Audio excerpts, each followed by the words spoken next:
중국 언론은 문재인 대통령의 2차 남북 정상회담 결과 발표 소식을 신속하게 보도하며 큰 관심을 보였습니다. 베이징으로 가보겠습니다. 박희천 특파원. 네, 베이징입니다. 네, 중국 언론도 오늘 문재인 대통령의 기자회견 소식을 생방송과 속보로 전했다고요?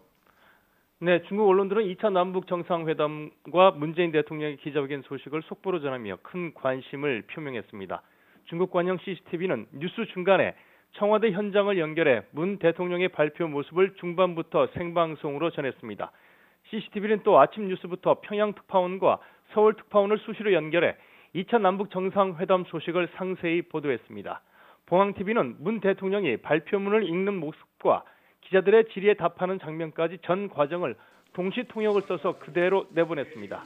관영신화통신은 긴급 뉴스를 통해 문 대통령이 김정은 위원장과 내달 10일 북미 정상회담이 성공적으로 열리길 희망했다고 밝혔다고 전했습니다.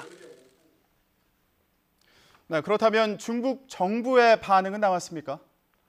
네, 아직 중국 정부의 반응은 나오지 않았습니다. 중국 외교부는 주말의 경우 중대한 사안이 발생하더라도 따로 브리핑을 하지 않습니다. 하지만 문재인 대통령이 회담 결과를 발표했기 때문에 오늘 낮에 짧게나마 논평이나 입장문을 낼 가능성은 있어 보입니다.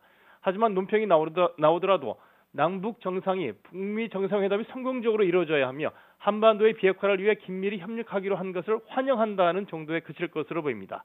중국은 트럼프 대통령이 최근 북한의 태도 변화의 배후에 시진핑 주석이 있다며 강한 불쾌감을 표시한 뒤에 운신에 조심스러워하는 분위기입니다. 자칫 판이 깨져버리면 책임론에 휩싸일 가능성이 크기 때문입니다.